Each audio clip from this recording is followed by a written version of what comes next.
I haven't done this in so long that I wrote notes on what I needed to cover, what I needed to say, and then everything to do with the perfume, because I'm like, I clearly forgot how to do this.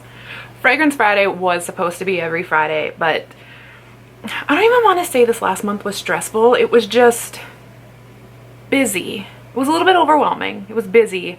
And it's one of those things that I know if I would have prioritized it, I could have put a Fragrance Friday out every week. I know that. I just didn't. So all excuses aside, 100% my fault. It was supposed to be weekly and I let things get in the way and I dropped the ball. It is what it is. I had everything from the flu, I had to go get minor surgery, I deleted my footage on myself a couple of times, but ultimately the fragrance that I was going to talk about is now back in my collection because I feel like maybe that fragrance had like, I'm not someone who believes in like feng shui and all that, but I feel maybe it just had some like bad juju connected to it. So we threw it back in the collection and we're like, clearly it's not time for that one yet. And I picked a new one. I picked one that I had put in a project because I'm like, what can I expect on the upcoming time of using this fragrance? Yeah, overwhelming is one of the things I'm feeling right now, like scent-wise. So it's going to be interesting. Before we get into what fragrance it is, even though you know because the title is listed down below, I still want to shout out Hanging Out with Lori. Thank you for your patience and not giving up on me. And also thanks to Reed's Beauty Tripp, who's also now a part of this. And I have to say, she was super sweet. She sent me a message on Facebook and she's just like, hey, just miss your Fragrance Friday. And I was like, oh, like, yeah, I'm a shit YouTuber, I know it, but I'm back. So thank you for your love and support, and you know what, it was that little nudge that I needed, so thank you. Please make sure you go check out their pages as they're doing Fragrance Friday as well.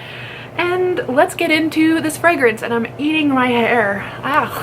I'm testing out a lip gloss right now. It is the Kaleidos Lucid Lip in Crystallize. I just filmed a little swatch video, and as much as it's not, I won't give too much away, but as much as it's not sticky as most lip glosses that I hate, it still gets, like, my hair gets stuck in it and I'm just like, oh, I remember why I hated lip gloss. Thank God I bought all of them. All right, this week's fragrance, also the first fragrance of the year. Oddly enough, one of the first fragrances that I ever bought, so kind of fitting in a way. It's super dirty right now, which is what I'm staring at. I'm like, this is embarrassing, but hopefully it doesn't show up on camera. It is Britney Spears Curious.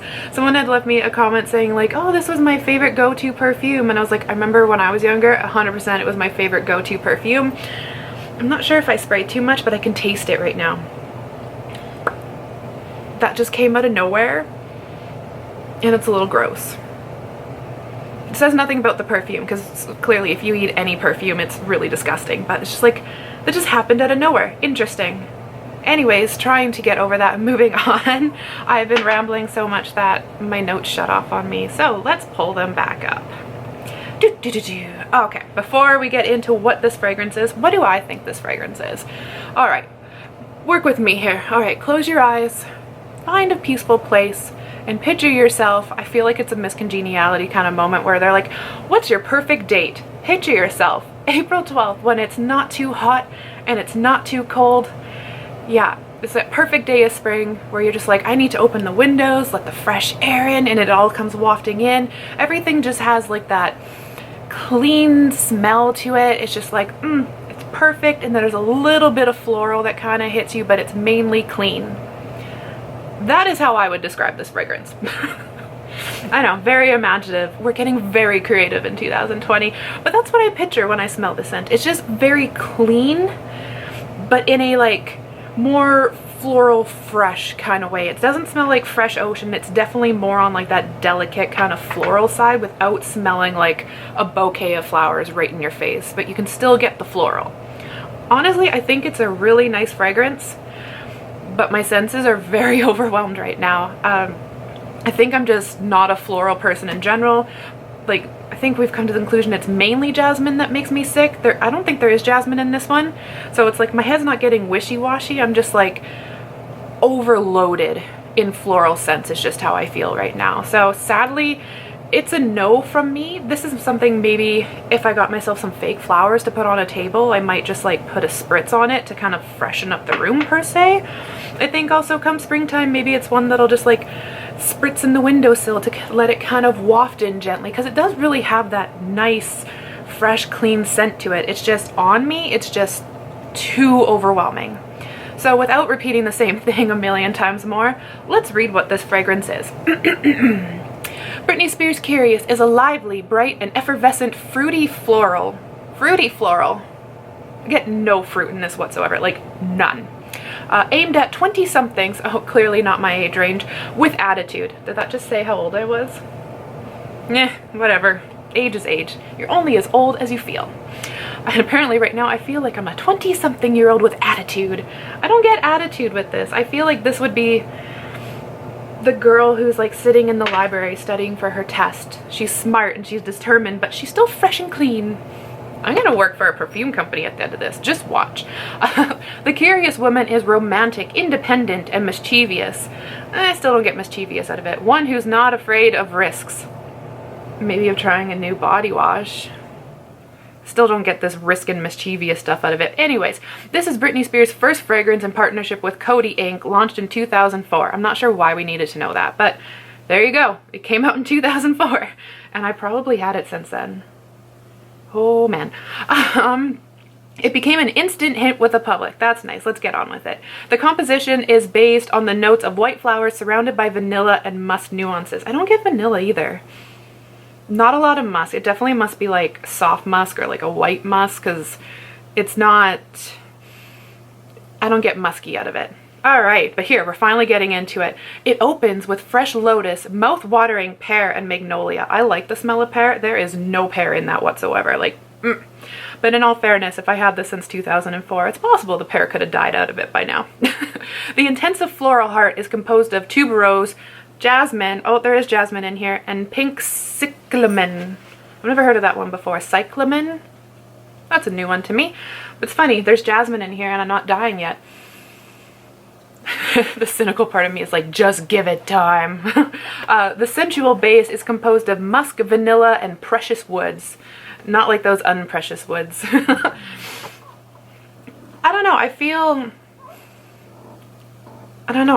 like that didn't describe it to me, or like in my point of view. Like, okay, fresh lotus, fine, magnolia, fine, tuberose, jasmine, and this pink cyclamen, fine, but I don't get this musk, I don't get vanilla, I don't get precious woods, I don't get pear. I just get clean and floral. Maybe precious wood is like clean wood. Yeah. Interesting. All right, I definitely 100% would not have called this a fruity floral though, 100%.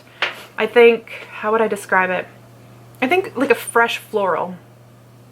A floral with a hint of fresh, a clean floral. Actually, I think that's a good way of putting it, a clean floral.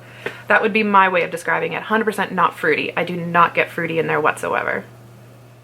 But that is this week's fragrance. I think we're gonna get a little creative with how we end up using it. Maybe I'll make a video come the springtime, like what I end up actually doing with it, because like I said, it's not one that I picture myself wearing. Like, it's not something I picture like spritzing on before I go out kind of thing, but it's something I could see sprucing up a room, or like I said, spritzing on like fake flowers just to give them a nice clean aroma or something. Like, I feel like it would be better as an air freshener than a perfume.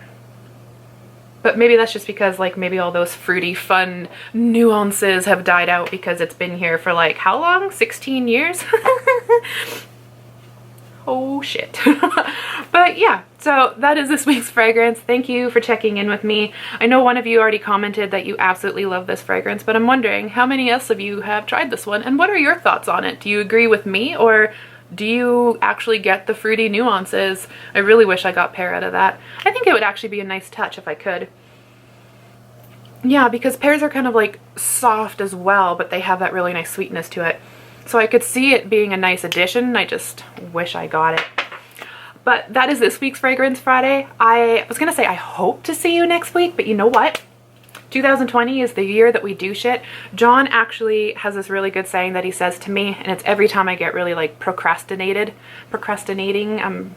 you know what I'm trying to say. He just always says, why put off doing something today? Wait, no, why put off something to tomorrow if you could do it today? So just the idea of just do it, right? But that's what he always says to me. So I won't hope to see you next week. I will see you next week. And yeah, thanks for watching. Make sure to go check out Hanging Out with Lori and Reed's Beauty Trip. And thank you for your kind words and Happy New Year. Yeah, bye guys.